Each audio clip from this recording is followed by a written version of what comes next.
O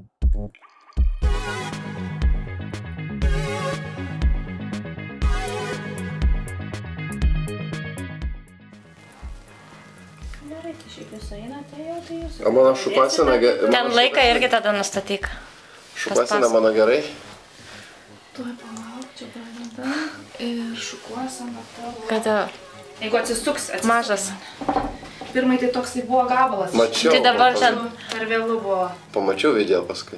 Ką, aš nepradėsiu čia taisyti atėjai. Tai dabar biškį sutabdyk dar kažką. Ne, viskas gerai. Tagulai, nesavėrai. Korekcijas darau. Koreguoja. Ne, kad pristatau Lietuvos antros religijos krepšinio stovo iš Norvegijos Rogalando komandos. Gerai. Lietuvių komandos. Tu atmintinai to negali pasakyti? Tau reikia užrašyti? Man reikia. Tu dabar išskaitysi iš telefono? Ne, pasidėsi, kad visko nepraleisčiau. Pažiūrėk, paskaityk, ar gerai skamba ar ne. Pristatau Lietuvos antros religijos krepšinio atstovo iš Norvegijos Rogalando lietuvių komandos Hobas Erika Benko. Negerai pasakai. Pristatau Lietuvos antros religijos krepšinio atstovą iš Norvegijos Rogalando lietuvių komandos Hobas. Tai va, pristatyk. Gynėja, įžaidėja. Tavo net balsas tinka. Ne, tai prasme, kablelio intonacija faktas, kad... Ir dažnai matyta mano... Su intonacija, iškilmingai, kaip per literatūrą. A, tai jau filmuoja? Lietuvių kalbos pamokėlės. Kadangi aš jau jaučiu, kad jūs jau pristatėte, tai jau galit ir interviu paimti.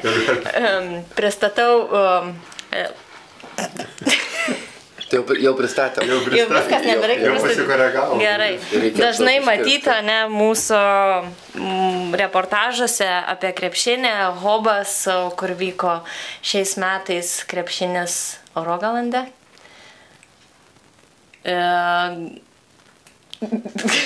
Ramiai, nesijaudink.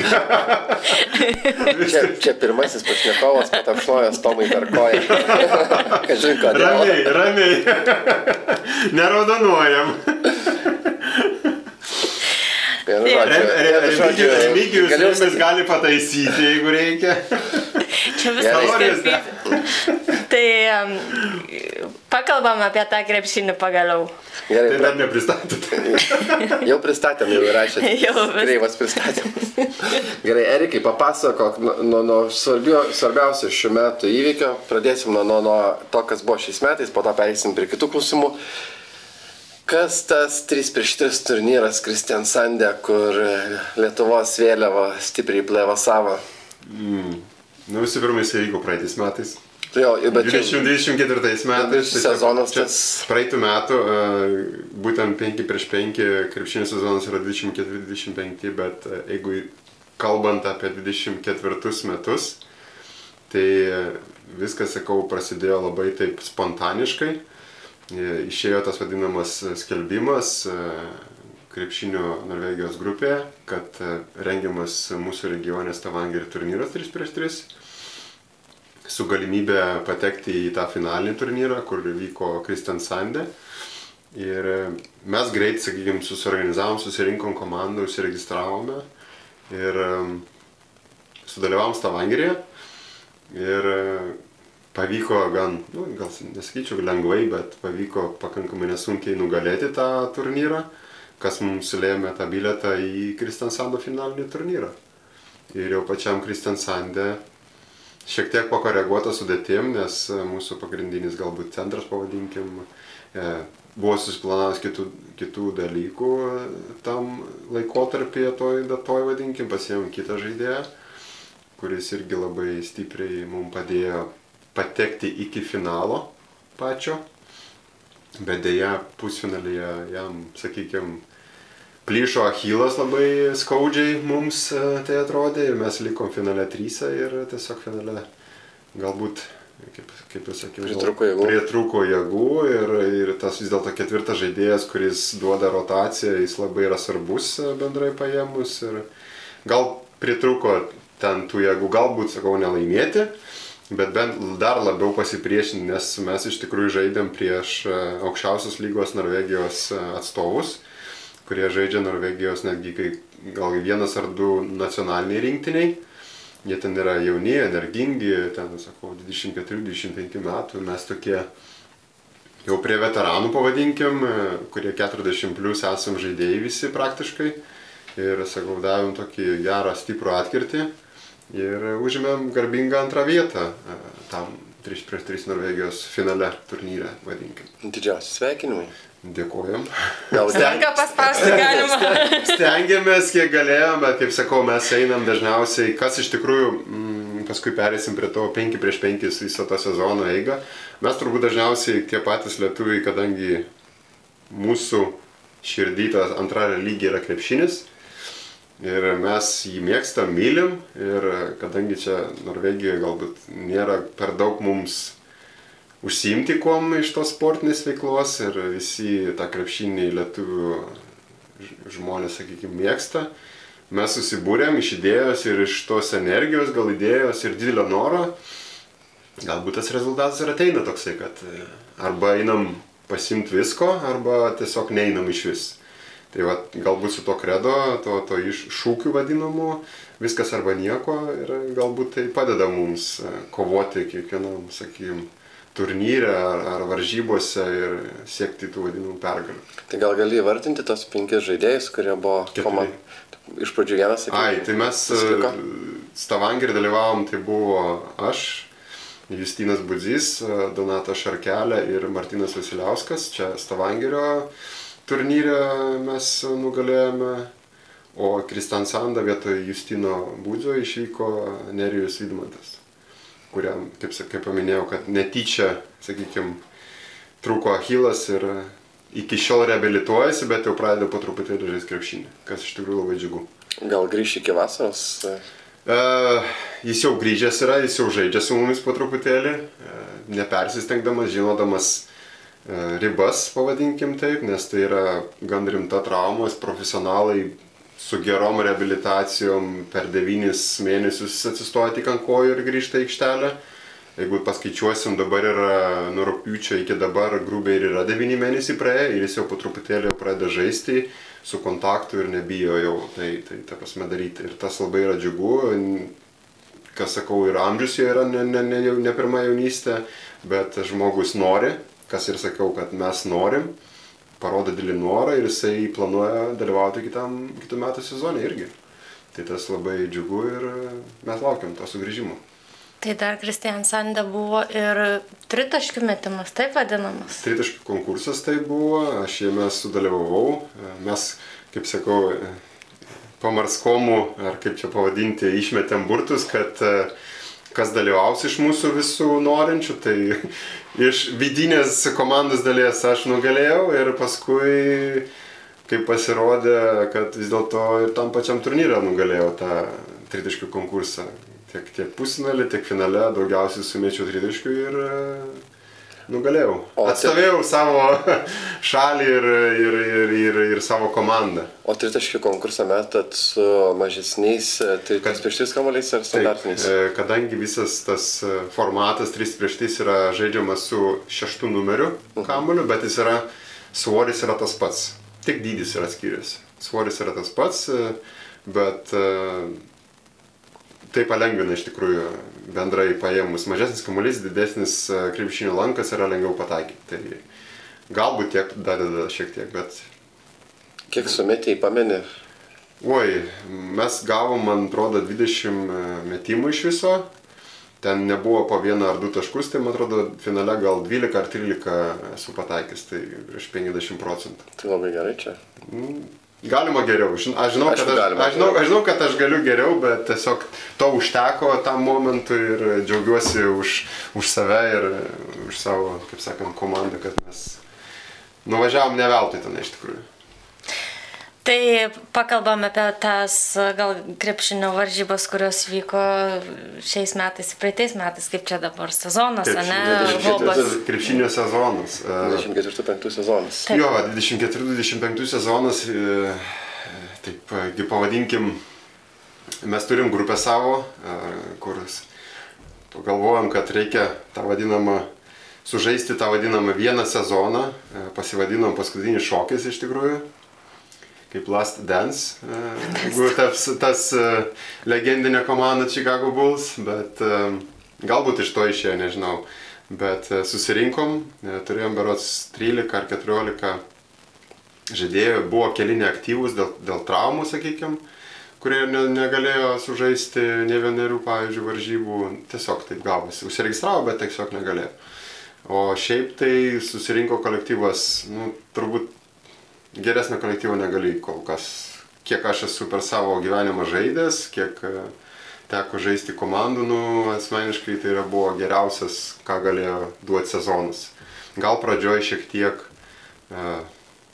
trūko to vadinamo susižaidimo, vis tiek, kadangi visi, ne visi nauji, bet dauguma buvo šviežiai atėję, kažkas tai neįsilieja į komandą, kažkas seniau žaidė vien su kitu, bet pamiršo tą vadinamą ryšį krepšinio aikštelėje.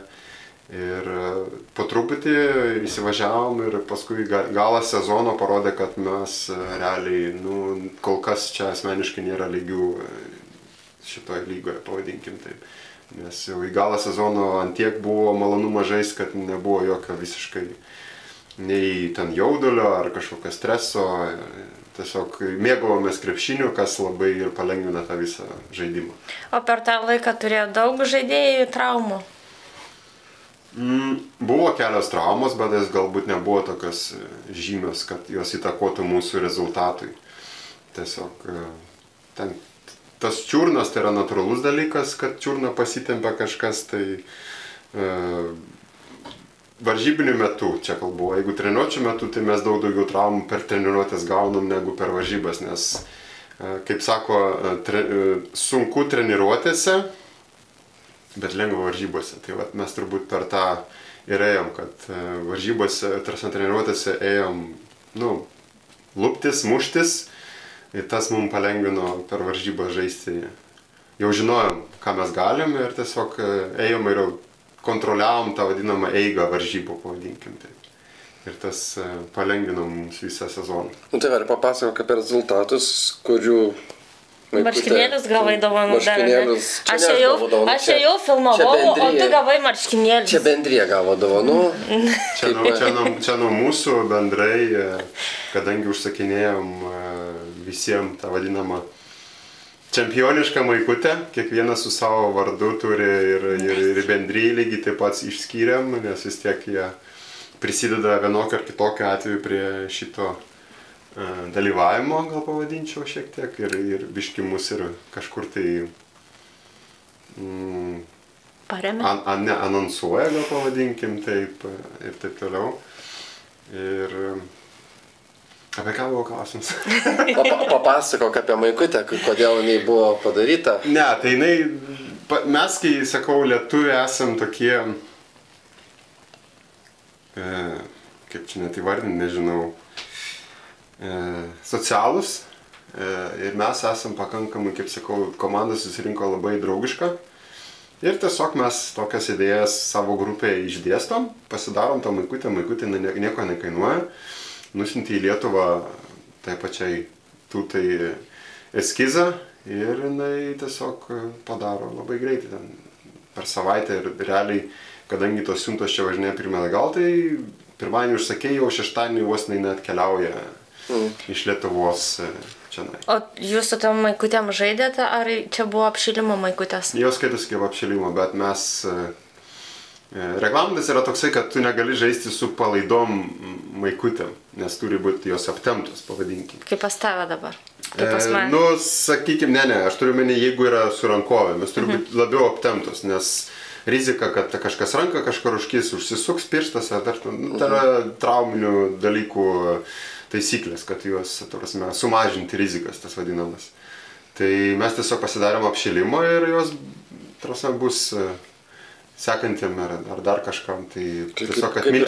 Kaip ir suvenyrinė, atmintinė labai gera, su pasididžiavimu galim užsidėti ir eiti jau rodyti, kad tokiais metais mes iškovojam, vadinkim, šitą čempionišką vardą. Žinai, kai būna Lietuvoje, ten Karaliaus Mindaugo taurė ir nugalėtojai visą laiką užsimauna čempionų maikutę, bet tie, kurie antrą vietą užėmė, tai tie sudeginti jas turi. O klausimas, Erikai, kiek turų iki čempionato pabaigos jau buvot užsitikrinę pirmą vietą? Berods 4 jau. 4 varžybos jau buvo likusios, tai jau buvo aišku, kad mes... Ten turėjo įvykti turbūt, nežinau kas, kad mes nukristume iki antros. Diskvalifikacija turėjo būti ir 0 taškų. Jo, netgi turbūt ir neteinant į varžybas, gal neteinant į varžybas, tada tai jau būtų antra vieta. Bet šiaip šansų praktiškai buvo ten 0,1%, kad mes nenugalėsim.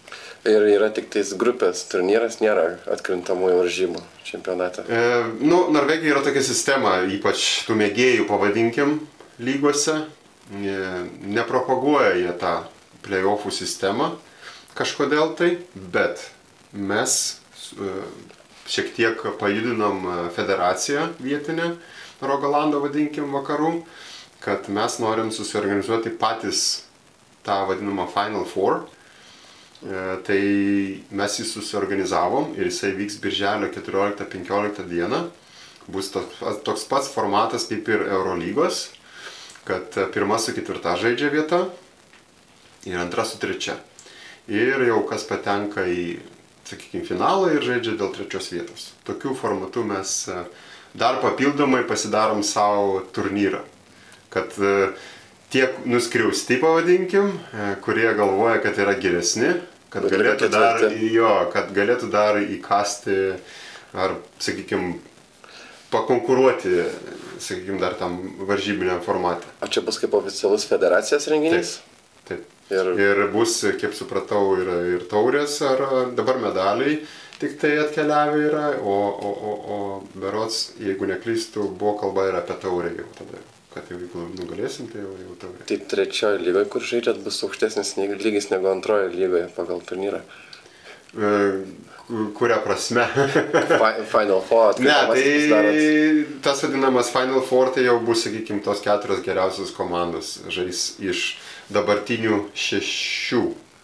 Nes yra 6 komandos ir tiesiog nutarėm, kad reikia. Nes vis tiek per mažai. 15 varžybų turim visam sezone, yra šiek tiek mažoka, pavadinkim. 15 varžybų 3 ratai žaidžiami. Taip, buvo berods 7 komandos, tada tai būtų 2 ratai ir 14 varžybų. Jie taip įdomiai, ta norvegiška sistema tokia įdomi. Dėl įvairiausių priežasčių tai vyksta ir dėl teisėjų trūkumų, kas labai labai apsunkina tų organizavimų su varžybų ir vietoje čia visos jau tos komandos žinomos ir naujų tiesiog neatsiranda.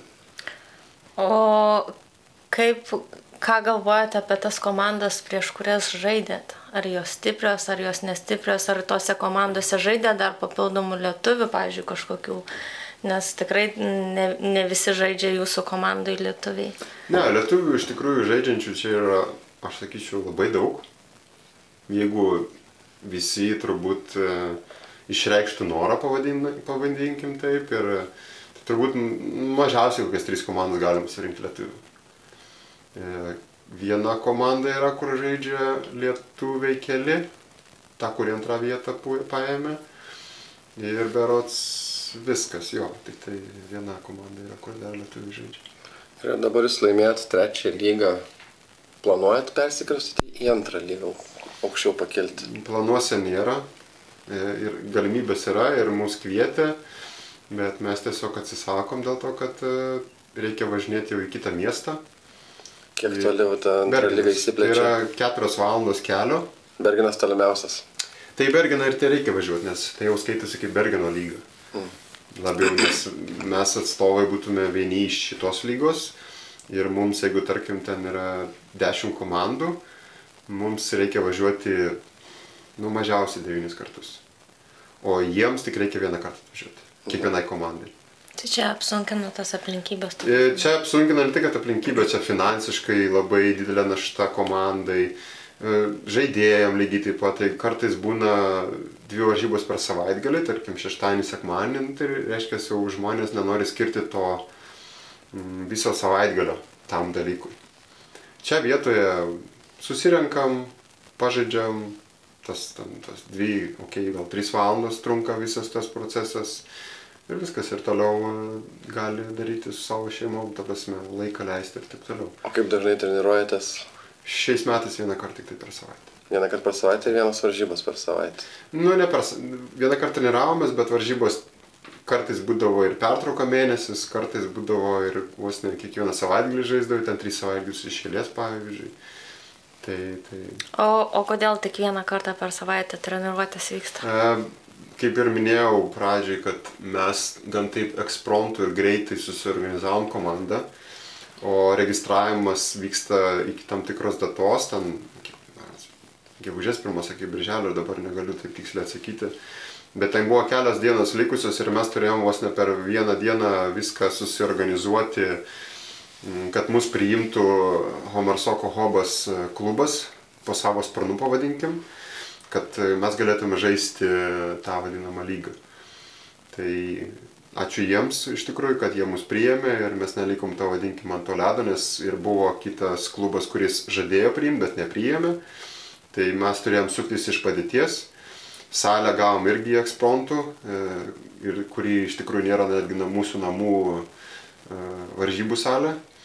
Tas irgi šiek tiek galbūt apsunkino varžybų, sakykime, žaidimą, nes nei vieno varžybų nežaidėm ten, kur mes treniruojamės. Tai jau realiai mes žaidėm visą laiką išvykoje. Tai būdavo, tas irgi šiek tiek prisideda. Bet šiaip tai viskas gerai. O kas yra jūsų komandos kapitonas? Eimantas Galdikas. Ir kaip jisai kaip kapitonas? Duoda užpakalin spyrą ar ne? Ne, tai mes aš galbūt, nėra taip, kad ten vienas kažkoks, tai mes esame visi suaugę ir mes suprantam, kur mes dėl to ir sakau, kad mūsų komanda buvo ant tiek gerai subalansuota, kad mes viens ant kito galim rėkti, bet visi supranta tą, dėl ko tai daroma ir nepriimdavo nieko asmeniškai ir tai galbūt davė rezultatų. Jeigu, tarkim, komandai sako, man draugas, tu ten tą padarei blogai, reiškia, tu savo užsirašai, tu nebandai atkirsti atgal, kaip priekaištauti ir taip toliau. Tai tas labai vieningumas, sakau, vieno tikslo link ir tas visas aura, ta visa, kurį komanda įdėjusi, ypač galbūt ir sirgalius, reikia paminėti, kad labai daug sirgalių turėjom. Tas daug tai yra šeimos nariai.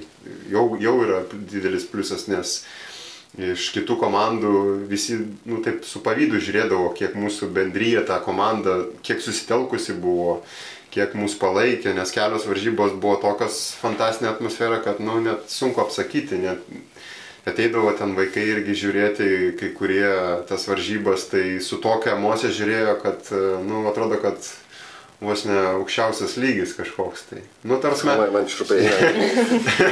Bet tikrai žiūrovai ir labai daug prideda tos energijos ir prideda labiau profesionalumo galbūt tom pačiom varžybom. Tai visą laiką šešiese žaidė, taip ir dėl to ir laimėjot. Taip. Tai iš tikrųjų galbūt kas žiūrės ir galbūt kiti metai mūsų irgi, kadangi žaisim, galbūt pakviesiu, raskite to laiko, atvykite į tas varžybas, pasimkite, kaip sakau, gėrimą, čipsų, ten dar kažko, tai ir pasirkite už tą lietuvių komandą, kuri čia vienintelė atstovauja mūsų regione ir, kaip sakyti, eikim kartu, vieną koją, kaip sakyti, ir bus ir smagiau ir gražiau žiūrėti galų gale. Ir jūs dar išrinkot komandai, kaip aš dabar nežinau, tą sistemą krepšinę. MVP. Naudingiausia... Most valuable player. Jo, naudingiausia sezono žaidėja. Ne, tas naudingiausias čia buvo iš mano pusės idėja.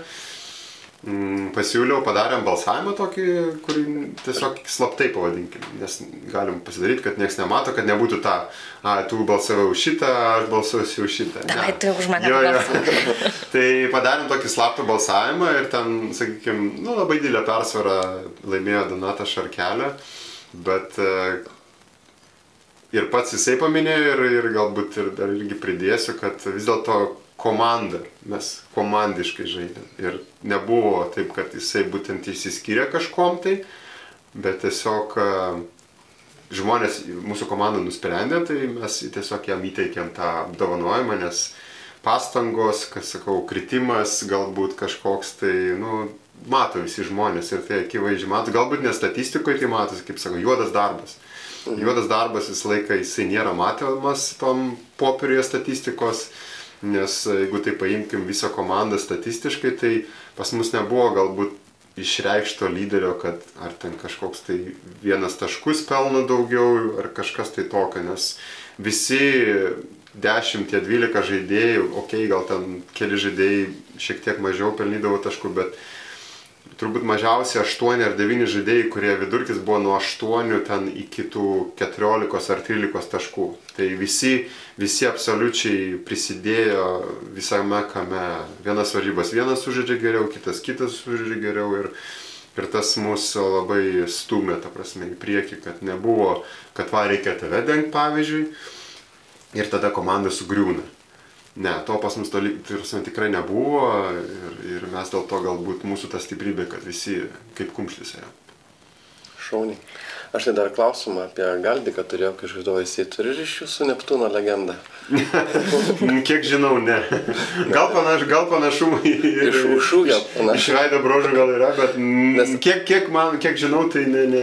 Aš realiai buvau jūsų varžybose, žiūriu Galdikas, ant nugaros atsisuka, Galdikas. Tarsi tiek veido bruožai panašus ir pavardė panaši, bet reikės paklausti, tikrai nežinau, ar turi giminystės ryšių iš tikrųjų. Ir aš žinau, kad komandos kapitonas kitais metais pasitraukė iš jūsų komandos. Jis teigia, kad jis pasitraukė, bet mes bandom komandiškai tempti jį, vadinkim, už to liežuvio, pavadinkim. Vis tiek jisai ateina, treniruojasi, bėgioja su mumis, tai mes bandom jį dar perkalbėti. Tai bus matyti. Aš manau, negarantuoju, bet aš manau, kad pasijungs, bet tik tai kitą sezono pradžia bus aišku. Tai aš pertraukiu, einame į pertraukėlę, po pertraukėlės mes sugrįžtam. Sezono planus pakalbėsim. Vasaros planus ir būtent Eriko atvykimą į Norvegiją ir pradėjimą apie krepšinį. Nu taip. Kažką panašaus, pabandysim. Tai nepamirškit laikinti, subscribinti ir dalintis YouTube'ai, pažiūrėti mūsų podcastus ir pakomentuoti. Ir susitiksim po reklamos. Facebook'e, Instagram'e ir Patreon'ai. Būk unikalus, būk savimi. Tai nepanašu į darbą, tai ne produkcija, tai kūryba, menas. Meilė nuo pirmo prisilietimo iki galutinio atvaizdo veidrodyje. Edita Riautinė kviečia į svečius, jaukioje aplinkoje prie kavos puodelio, išsirinkti detalės ir susikurti unikalią viziją, kurią Angel Dreams pavers tikrovę. Aukštos kokybės medžiagomis ir su didelė meilė pagaminti aksesuarai ir papuošalai spinduliuoja elegancija ir savitumu. Pasinaudok galimybę susikurti kažką unikalaus, išskirtinio ir prasmingo. Be unique. Be yourself. Sveiki, sugrįžę po pertraukos. Sveiki. Tai pradedame tavęs apklausą apie kaip tu vis dėlto patekai į krepšinio komandą. Kaip patekai į Norvegiją ir kaip pavyko susirasti. Labai daug klausimų dabar. Iš karto vienu metu. Tai ir važiuok istoriją. Ne, tai istorija tokia, kad 2010 metais atvykau į Norvegiją. Kaip emigrantas, pavadinkim, kaip ir dauguma. Ir pradėjau to emigranto karjerą. Pradžiai gal, vadinkim, buvo tokie kaip ir sezonai, bet paskui kažkaip man pasiūlė tą vadinamą fast pastovų kontraktą ir taip ir važiuoju, jau 15-16 metai be sustojimo. O krepšinis, tai kai atvykau į Norvegiją, tai turbūt buvau atitolęs, nes Lietuvoje šiek tiek teko žaisti tą krepšinį ir dar buvau aktyvus netgi komandoje, kai išvykęs buvau, kai į tarpą atvykdamas į Lietuvą dar sugebėdavau sužaisti ir sezono varžybas ir atkrintamasis Lietuvoje, bet paskui kažkaip... O kur žaidė Lietuvoje? Vilniaus sostinės lygoje. Tai ten mėgėjų, sakykime. Tas mėgėjų Lietuvoje čia jau kaip parodo, mes esam vis tiek, mūsų ta antra religija ir krepšinis įaugęs į kraują ir mes IQ ir tas visas supratimas krepšinio yra daug aukštesnis negu čia Norvegijos vietinių ir taip toliau. Tai kažkaip tai va, tai ir prasidėjo, kad maždaug gal po pusmečio gal pradėjau ieškoti, kur čia, kaip čia pabėgioti, pasportuoti ar dar kažką, tai ir prasidėjo nuo to, kad per Norvegus pažįstumus sako, ten va, miesteliai Bryniai yra, renkasi žmonės kars nuo karto į savaitę kartą du pasibėgioti, aš nei aprangos, nei kėdų nieko neturėjau, tai teko susiorganizuoti ir išbėgti į aikštelę ir taip kažkaip nuo ten ir prasidėjo, kad vieną kartą atėjęs pas juos pasižaisti, nei formai esi, nei pabėgi, nei tiem pataikai, bet jiems atrodė kaip dievas ten kažkoks tai bėgioja, nes vis tiek jų lygmenį tu atrodė, kad ir prastai žaisdavai, bet jiems atrodė, kad kažkas, wow, sako, iš kur tu čia toks atvažiavai ir sako, davai ateik pas mus į komandą vos ne ir žaisti, žinai. Tai ir taip prasidėjo, tai aš čia iš tikrųjų per visus tos 15 metų nemažai perėjęs ir tų klubų, ir nemažai lygų perėjęs, ir lygmenį žaidęs. Praktiškai pavyko iki aukščiausios lygos netgi daeiti, bet sustabdė mus tiesiog klubas pats, pavadinkim, Stavangerio. Nes mes esam laimėję pirmą lygą, vadinkim, jau čia antra pagal stiprumą Norvegijoje skaitėsi. Mes 2 kartus iš eilės laimėjome prieš koroną, vadinkim. Ir turėjom galimybę žaisti atranką, tas kaip Final Four, kad patekti į pačią aukščiausią lygą, bet mums tiesiog klubas pasakė ne. Bet mes prašėm, sako, bent jau pabandom sudalyvauti atrankoj, pasižiūrėti, koks tai lygmuo. Nes įma tada regionus. Ten Rogalandas, Oslas būtų, Trondheimas ir tos 4 komandos iš visų skirtingų regionų sueina į vieną ir žaidžia dėl patekimo į pačią aukščiausią lygą. Tuo metu mums atrodė, kad mes tikrai gerą ir konkurencingą turim komandą ir galėjom žaisti ir galbūt nebūtume ten, kaip sakom, dugne ar kažkur tai ten būtume vis tiek davę kažkokią tai tą konkurenciją. Bent jau vieną pergalę laimėję kažkokią tai. Bet būtų įdomu iš tikrųjų išbandyti pačiam aukščiausiam lygyje, bet tiesiog taip. O tai dėl ko klubas sustabdė tą žaidimą? Finansų resursai, nes aukščiausias lygis jau ir televizija, ir sekretariatas profesionalus, ir teisėjai turi būti jau ženkliai profesionalesni. Tarsi visa infrastruktūra turi būti labai labai stipri jau. Ir to trūkumas dasidėjo, bet aš ten bandžiau, sakau, nėra ten nieko stebuklingo, kad sekretariatas paspaustų mygtuką ar ten 24 sekundės ar kokią baudą užrašytų ar dar kažką, tai bet ten ir, kaip paminėjau, televizija turi būti jau įtraukta, nes jinai jau transliuojama yra. Ir jie gal ir pabijojo, bet ir, kaip ir minėjau, finansai jau ženkliai didesni, nes ir kelionės, jau ir skraidimas turi vykti. Čia jau nėra taip, kad čia su mašinu važiavau, pabuvau ir viskas, nes į Bergeną važinėti, berods, jeigu komandai sezonui reikia gal, dabar tai jau dar daugiau, bet tada galbūt, sakau, 700–800 tūkstančių kronų į metus reikia, tarsi ne sezonui, kad padengti tas vadinamas išlaidas. Ir plus, jeigu nori aukščiausiam lygį žaisti, jau tada vos ne, aš nenoriu meluoti, bet man atrodo reikia ir atlyginimo mokėti žaidėjai. Tai jau irgi dar... Dar minimalus biudžetas reikalavimas gal? Jo, yra galbūt kažkoks minimalus biudžetas, bet aš jau ten tų skaičių tiksliai negaliu pasakyti. Bet, sakau, buvo tokia galimybė, bet tiesiog... O Stavangerio yra salė, kuri atitiktų aukščiausios lygos reikalavimus? Man atrodo, DNB arena. Jinai buvo planuota, nes ten yra ledo arena. Jie gali perkonfigūruoti į krepšinio areną. Ir ten beros 3–4 tūkstančiai žiūrovų gali talpinti. Tai toks buvo opportunities, vadinkim, galimybė. Tai būtų labai faina, bet, kaip sakyti. Šiuo metu Stavangeris neturi aukščiausiai lygio komandos? Ne, ir jie beros niekada neturėjo.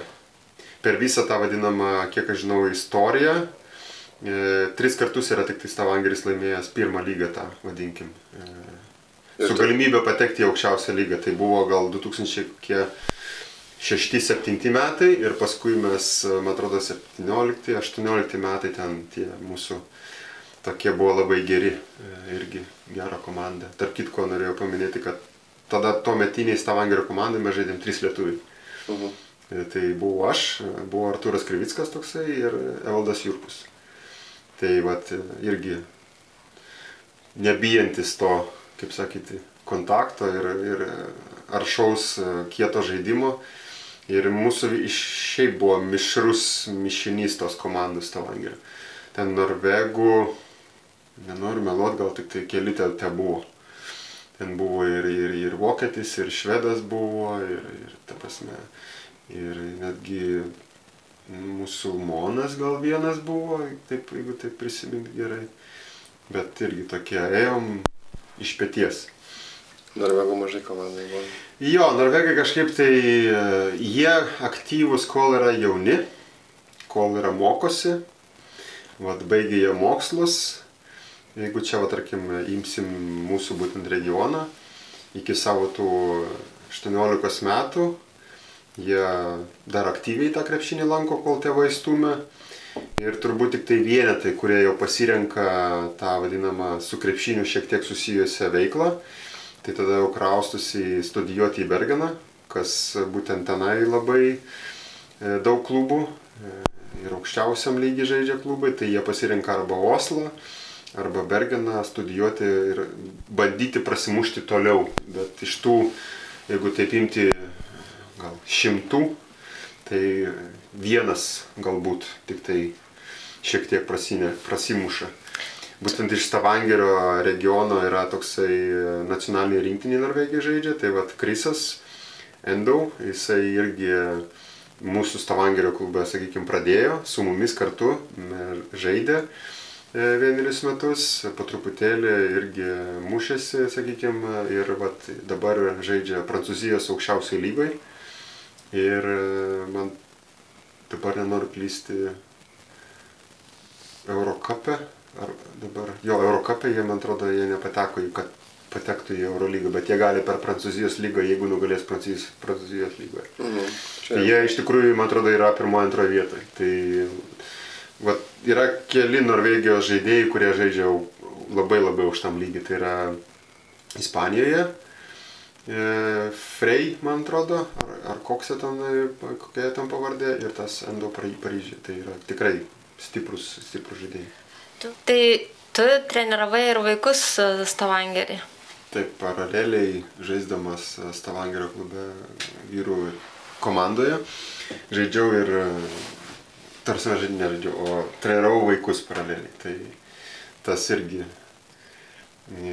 suaktyvina veiklą kaip žmogaus ir dar asmeninį gyvenimą. Bet aš pasiėmiau vaikus maždaug nuo beros 13 metų ir 3 metus aš juos daugmaž treniravau. Ir ten toks miksas galbūt buvo, ne tik norvegai vaikai, bet ir iš Amerikos buvo, ten ir iš Italijos, visokių. Buvo lietuvių? Ne, bent jau mano grupėje nei vieno lietuvio nebuvo. Kaip sąlygos treniruoti vaikus? Klubas duoda tas sales, ta prasme, jokių problemų neturi. Aš kaip sakau, sąlygos iš tikrųjų suteikiamas vaikams pakankamai geros. Laikas yra duotas. Ten 2 kartus per savaitę gauna vaikai pasitreniruoti. Su galimybė, man atrodo, dar ten papildomai kažkokią mokyklą gali nuvykti, gal 3 kartą pasitreniruoti. Pagrindinis dalykas, reikia suinteresuoti tos vaikus, sakykime, paimti juos, pastatyti į vietą, kad jie norėtų treniruotis. Ir sakau, kadangi čia biški sistema tą klibą labai stipriai, labai didelis trūkumas trenerių, vadinkim, nes nežinau, ar pastebėjot, kad dažniausiai tam pačiam futbole tėvai kažkokie tai ateina treniruoti arba tiesiog pabūti kaip suaugęs žmogus ir galbūt tai biški vaikus irgi išbalansuoja, neduoda tos disciplinos ir pagrindų, kas iš tikrųjų tai yra sportas, kiek reikia duoti tam sportui, kad gauti paskui atgal kažkokį tai rezultatą. Tai pradėjau tikrai nuo labai didelių pagrindų, nes chaosas kaip darželėje, ta prasme, kad bėga kas kur nori, daro kas ką nori. Tai teko įdėti tą griežtesnį šiek tiek treniravimo strategiją. Tai ir mes jaunesnės grupės vaikai skaitėsi, mes žaidėme toj pačioj Bergeno jaunių toj lygoje. Jie čia skirstusi ten U16, U15 čia. Tai mes žaisdavom visą laiką į vyresnių vaikų grupę ir pakankamai neblogai sekėsi. Ir pavyko įskiepyti tą vadinamą kovingumą ir galų galiai įtraukti iš tikrųjų ir tėvus tuos pačius į tą, ypač kai namuose irgi žaisdavom tą, vadinkim, tas varžybas ir tėvai labai įsitraukdavo emociškai, stipriai ir palaikė tiek savo vaikus, tiek mane palaikė, jaučiau tą palaikymą, matėsi, kiek aš atiduodu ten jėgų ir energijos, tiek balsų stygų galų gale, kad po varžybų grįžti nei prakalbį nieko, nes reikia į kairę į dešinį tiek pat vaikų ir ant teisėjų, bet ne iš blogo, o iš gero norėdamas tik tai. Bet, pavyko iš tikrųjų neblogai suburti tą kolektyvą vaikų ir duoti jiems suprasti, kas tai yra iš tikrųjų sportas komandinis, o ne tai, kad individualiai aš čia geras esu kažkoks tai. O paskui turėjai komandą ir buvai žaidžiantysis treneris. Stebėjau vienas varžybas bent jau, kai žaidėjai. Čia kalbame apie šių metų. Prieš porą metų. Prieš porą metų, taip. Iš tikrųjų, mano karjera tas norvegiškam krepšinio, tam, kaip sakyti, puodė. Aš, kai sakau, atvykau 2010 metais, jeigu tai pradėkim nuo pradžių, tai aš čia galbūt praktiškai visas komandas esu perėjęs ir žaidęs visose komandose. Stavangerio? Šio regiono. Oho. Tai dėl to ir buvo Hobai labai lengva žaisti, nes jisai žinodavo, kaip visi žaidžia. Jo, ir nes kai atvykau 2010 metais, kai pirmą kartą nuėjau ten su norvegais pabėgioti, mane pakvietė Sanesas iš karto prisijungti tam pabėgioti treniruotėse. Tai pradėjom treniruoti, sako, tai ateik, va, turim lygą, ateik, va, užregistruosim tave, tai aš tam pusę sezoną sužaidžiau, visai gerai sekėsi ir komandos, sakykime, lygmuo pakilo ir rezultatai pagerėjo ženkliai. Tada, man atrodo, mes nusprendėme suburti lietuvių komandą. Tai Tyme, Brynė, kuri, sakykime, irgi iš niekur. Ten norvegas vienas pasiūlė, sako, tai galim, va, turim tą Tyme salę ir ten tiesiog, va, susibūrėm, patys finansiškai apsirūpinam patys save, tą vadinamą klubo mokestį nario, sumokam tą komandos mokestį, kad dalyvauti varžybose ir irgi užsiregistravom ir dalyvavom ir irgi labai gerai iš tikrųjų sekėsi ir turėjom konkurentus, kitus lietuvius iš tikrųjų, kurie gyveno Haugesünde. Ir ten buvo grinai lietuvių komanda. Tai iš tikrųjų, kas vykdavo tarp mūsų tų dviejų lietuvių komandų, tai irgi būdavo... NKL'as pavydėtų. Gal nepavydėtų, bet irgi tuo metu, kaip buvau minėjęs pradžiai, kad žiūrovai tai yra kažkas tokio. Ir ypač Tyme salėje ten susirinkdavo, nenoriu meluoti, tikrai gal 50 susirinkdavo tų žiūrovų, bet atmosferą tokią sukurdavo. Ir kaip sakau, tos kaponės būdavo ir nieks nenorėdavo nusileisti. Nesvarbu, kas būtų ir turbūt parašytum tam iš tų Haugesundo tiem žmonėms, sakydavo taip, nostalgija ir labai gera prisiminti tas varžymas. Kada čia buvo šitas? Oi, čia buvo turbūt kokie 12, 13 metai, 14 gal tokie 2 metai. Yra dar ta Haugesundo komanda? Ne, jie, aš kaip suprantu, jau visiškai yra, kas išvyko ir ten galbūt jie susirenka kažkaip pasižaisti, bet kaip komandas jau nebėra. Teko dar čia galbūt prieš kelis metus ten būti žaisti, tai su teisėjais, tai jie, kurie anksčiau žaidė, tai jie teisėjavo, sako, tai kaip čia dabar ne, sako, tiesiog nebeliko žaidėjų ir tiesiog nebėra komandos. Tai va, buvo Sanesas, tada Tyme susikūrėm komandą ir tada iš Tymės perėjau į Stavangerio klubą ir tada Stavangerio klube pradėjau žaisti tą, vadinkim, biškiau dar aukštesnį lygą perėjom, nes jie žaidė Bergeno serijoje. Ir ten. Ir tada gavos, kad vėl buvau grįžęs į Kitymės komandos, žemesnį lygį pavadinkim, bet vis tiek teko dar šiek tiek sugrįžti. Ir paskui vėl atgal į Stavangerį ir tada vaikus treniravau. Tada iš tikrųjų korona atėjo ir tada visa suaugusių veikla sustojo, nes kadangi tik tai vaikai galėjo žaisti, tai kadangi vaikus treniravau, tai man iš tikrųjų padėjo išlaikyti dar tam tikrą formą tą vadinamą, nes galėdavau tiek pamėtyti, tiek pažaisti su tais pačiais vaikais. Ir paskui perėjau į komandą studentų, lobsteriai vadinami, kurie treniravosi ir aš su jais irgi pradėjau treniruotis kaip suaugę, nes Stavangerio komandos kaip ir nebeliko, o jie žaidė irgi Bergeno serijoje. Tai jie, kaip sakyti, paprašė manęs pabūti jų suaugusių trenerių, žaidžiančių trenerių. Tai iš tikrųjų sezoną prieš jie buvo, sakykime, paskutiniai, ten, sakykime, tiek vienoje, tiek kitoje grupėje, tiek vietiniai lygui žaidė, tiek Bergeno serijoje, per 2 lygas žaidė, kad daugiau varžybų turėti ir taip toliau. Ir kitais metais išdėšiau savo vadinamas tas sąlygas, kokiom sąlygom mes eisim žaisti, arba viskas, arba nieko. Ir mes pradėjom nuo pradžios sezono visi kartu irgi, kaip sakau, spausti, treniruotis. Tai iš tikrųjų tas sezonas, kai atėjau, kai treniravau jūs, tai mes pakilom iki tiek vietinėje lygoje, tiek Bergeno serijoje su galimybė 1 vietą užimti. Tai mes likom 2. Tai tiek toj lygoje su tais pačiais žaidėjais, kiek darbo įdėjai ir parodo, kad darbas yra iš tikrųjų labai daug įtakoja rezultatų. Tai įdėjai daugiau darbo, reiškia, ir gali pasiekti rezultatą. Ir gavai apdovanojimą Coach of the Year. Negavau. Negavau to dovanojimo, bet tiesiog yra malonu. Rezultatai visą laiką yra malonu. Ir kai tu matai, tie patys žaidėjai žaidžia praeitais metais, kurie yra praktiškai paskutiniai ir visą laiką pralaiminėja, bet tu atėjęs korekcijas kažkokias tai įvedęs, ir tada rezultatas visiškai kitoks, tai manau, kad tai jau glosto širdį, kad yra vis dėlto indėlis yra ir jisai atneša vaisių.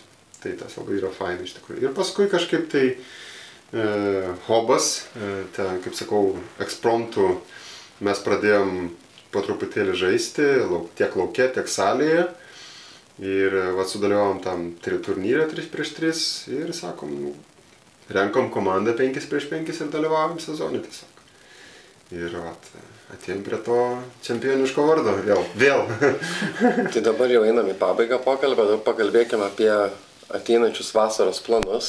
Tai va, kaip tik norėjau klausti, ar jau pasiruošę esat vasaros lietuvių pasaulio žaidynėm? Sunku tai pasakyti, pasiruošę, nepasiruošę. Ne, iš tikrųjų manau, kad pasiruošę. Čia jau yra tas laikotarpis, kai tas pasiruošimas jisai įtakoja, bet tiesiog važiuojam savo malonumui, gal pavadinkim. Vis tiek renginys yra pasaulinis. Be abejo, išbandyti save tokiam lygmenį irgi yra labai malonu ir dalyvauti tokiam renginį yra malonu. Iš tikrųjų, aš pats esu dalyvavęs tokiam. Esi buvęs pasaulio žaidynėse? Taip, bet aš esu dalyvavęs labai seniai, gal 2006, gal 2007 metai, bet aš būdamas Lietuvoje dalyvavau. Kaip lietuvių komanda? Ne, aš dalyvavau iš tikrųjų už kitos šalies, bet mane kaip pakvietė, kaip atstovauju aš juos. Nelegaliai. Taip. Gal pavadinkim taip, nelegaliai. Tu dabar prie kameros jau lėtai prisipažinti. Dabar legaliai dalyvauju. Gal senatys jau suėjo, bet iš tikrųjų teko sudalyvauti tokiam, tai vyko Vilniuje, sakau, neatsimenu, tai metai ar 7 ar kokie. Ką dar norėjau paminėti, būtent būdamas Lietuvoje, aš buvau sukūręs automobilistų, vadinkim, klubų, krepšinio lygą. Esu organizavęs keletą metų iki išvykimo į Norvegijos. Mes aš kadangi prijaučiantis automobiliams, tai padarėm tokią su Kauno krepšinio lyga, aš dabar neatsimenu jo pavardės, bet mes su juo, kaip sakyti, su vadovu susibendravom ir jisai man visas nuostatus padarė, priėmė po savo vadinamų sparnu, leido naudoti jo puslapių, kad visą informaciją, statistiką viską galima būtų pateikti ir naujienas. Tai mes tuo metu susirinkom berods per Vilnių Kauną 10 komandų automobilistų tik tai, kad galėtų dalyvauti, sakykime, dar papildomą lygą. Tai labai irgi buvo faina, ne tik automobiliai sieja mus ir dar krepšinis dar mus sieja. Tai tas iš tikrųjų irgi buvo labai faina, ta faina patirtis organizavime, sureguliavime visam, ta prasme, tiek buvo bendradarbiavimas tiek su Vilniaus krepšinio lyga, tiek su Kaunu, tai buvo, sakykime, ir ten, ir ten. Tai iš tikrųjų irgi labai, labai faina patirtis to yra. Tai va, grįžtant prie žaidynių. Žaidynės, tai sakau... Turėsit kiek 7 iš savo komandos, jei gerai pamenu? Mes būsime vietoje berods 6. Keletą pažįstamų iš Bergeno lietuvių pasikviečiau, prieš kuriuos teko žaisti. Pačiom Bergene. Tai vat juos pakalbinau, jie sutiko ir mes dar gavom berods iš Amerikos kelis žaidėjus. Du žmonės priskyrė jums. Taip, priskyriau automatiškai. Amerikiečiam šiais metais nepavyko surinkti 35 plus amžiaus komandas visiškai. Dėl to visi, kurie norėjo žaisti komandai, yra išskirstyti po kitas lietuvių komandas. Na, tai vis tiek faina labai. Tai žodžiu, jūs neturite to bendro, tų treniruočių bendrų dabar? Šiuo metu mes, dabar kaip pavadinkim, treniruočių pobūdis pas mus vyksta, jeigu mes turim vieną kartą per savaitę patys savo, tai mes dabar stengiamės, būtent tik tai tie žaidėjai, kurie žais žaidynėse, mes stengiamės visą laiką žaisti kartu. Reiškia 5 arba 6 žaidėjai, mes visą laiką stengiamės ir žaidžiam prieš kitus savo kolegas. Ir mes stengiamės tą vadinamą jau komandinį brandulį, savo bandom po truputėlį susižaisti, treniruoti. Ir ta prasme, vis tiek mes žaidėm visą sezono metu, bet bandom vis tiek dar nepaleisti to ritmo, pavadinkim. Tai. Saulius Davidonis jau prisijungė prie komandos treniruočių? Dar ne. Dar ne. Trasme, mačiau, kad jo, 6, čia dar kaip paminėjai Saulius. Saulius nieko nežaidžiantis dabar, jisai, kaip suprantu, anksčiau žaidės ir aš to patį Hobas komandą anksčiau, bet dabar tiesiog žiūrėsim, bandysim, kaip sakyti, važiuojam be abejo. Kaip visą laiką nugalėti, o jau kaip bus, tai bus. Tai, tarsi, kiek žinau, bus dar viena mūsų Norvegijos komanda iš Oslo. Taip. Jie atvažiuoja su 11 Oslo žaidėjų. Vienas švedas pas jų bus ir 10 iš Oslo. Tai jūs turit nugalėti? Ja. Juos, bent jau. Ir žais toj pačioj amžiaus grupėje, abi dvi komandas. Viso, kiek žinau, 28 komandas. Tai kiek tada skaitosi veteranų ir kiek... Šitos, nežinau, statistikos nepateikė galutinę sąrašą. Nes tikrina kiekvieną žaidėją, niekas negali būti ten žaidė LKL, NKL ir RKL per pastarosius 3 metus, kiek gerai atsimenu taisyklės. Ir tikrina sąrašą. Jeigu Eurolygoj žaidė, tai reiškia gali žaisti. Na čia jie savo nuostatas ir visą kitą.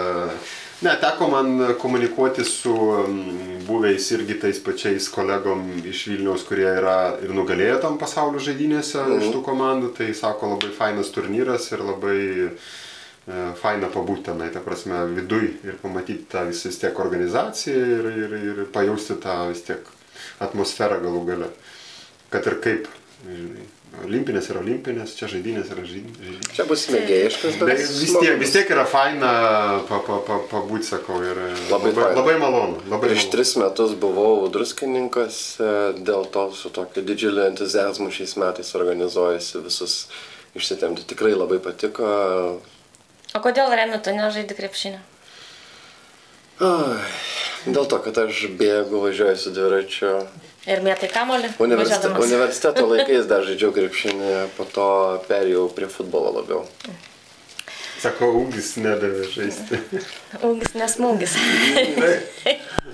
Aš mokyklos laikais žaisdavau 4-5 numerių mokyklos komandai. Nu, gerai. Pralošdavau ne ant ūgio, bet ant svorio. Tai reikėtų ir moterų krepšinio komandas surinkti, ne? Tai moterų krepšinio yra Stavangerio, tiek moterų, tiek merginų. Teko, kai mes žaidėm ten, sakykime, paskutinėsias varžybas, mes matėm tiek moterų varžybas vyko, Stavangerio komanda turi moterų komandą ir merginų lygiai taip pat.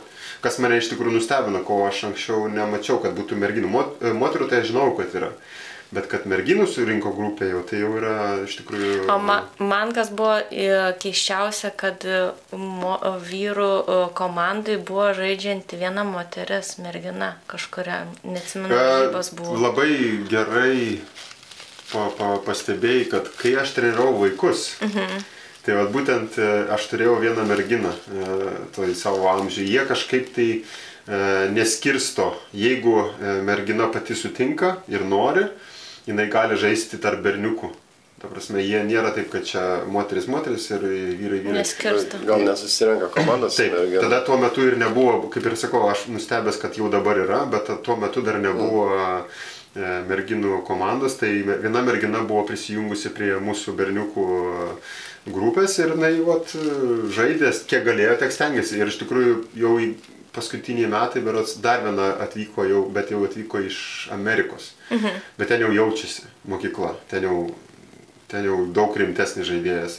Jau ta pati mergina jau galėjo konkuruoti su tais berniukais čia silpnesniais, aš kalbu, bet tikrai daug lengviau galėjo žaisti negu kaip čia vietoje, sakykime, tos, kur gauna įgūdžių tų treniravimų. Tai ką, ačiū Erikai, kad atvykai į Lietuviai su norvegiška kava, papasakoja apie mūsų krepšinio komandą Rogalandė Hobas. Turim kaip ir kiekvienam svečiui po dovanėlę, kur įsteigė Edita Riautinė Angel Dreamer.